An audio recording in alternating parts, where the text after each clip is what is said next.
India is becoming a manufacturing hub for global chemical industries. In India, pollution from industries is a day-to-day operational reality, and every factory, small or big, has to manage it carefully.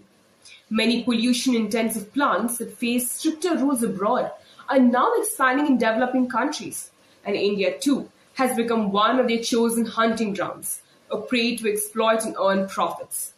The question is, what attracts foreign chemical plants to the Indian soil?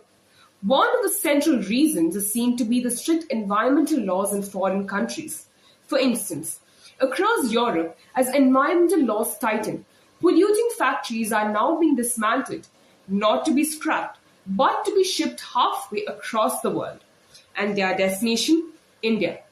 Under the banners of technology transfer, Make in India, and industrial modernization, a new kind of pollution colonialism is being unfolded.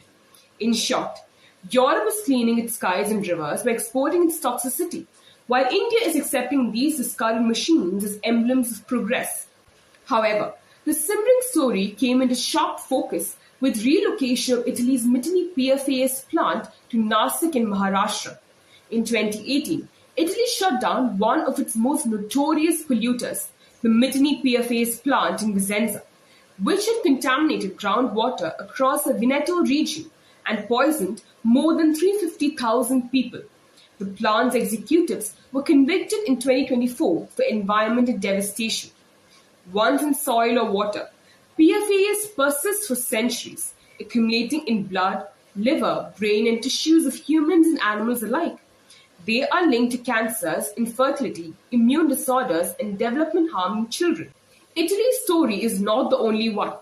Dow's chemical state plant in Germany is dismantling two polymer trains producing polycarbonates, materials linked to toxic emissions and complex waste streams.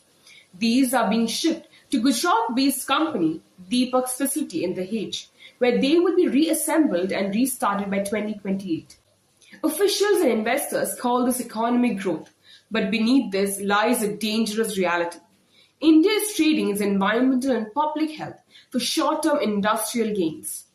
Europe's stringent environmental norms and carbon pricing make the continued operations of such plants uneconomical. In contrast, India's regulatory oversight, weak enforcement, and cheaper land and labor create a haven for pollution arbitrage.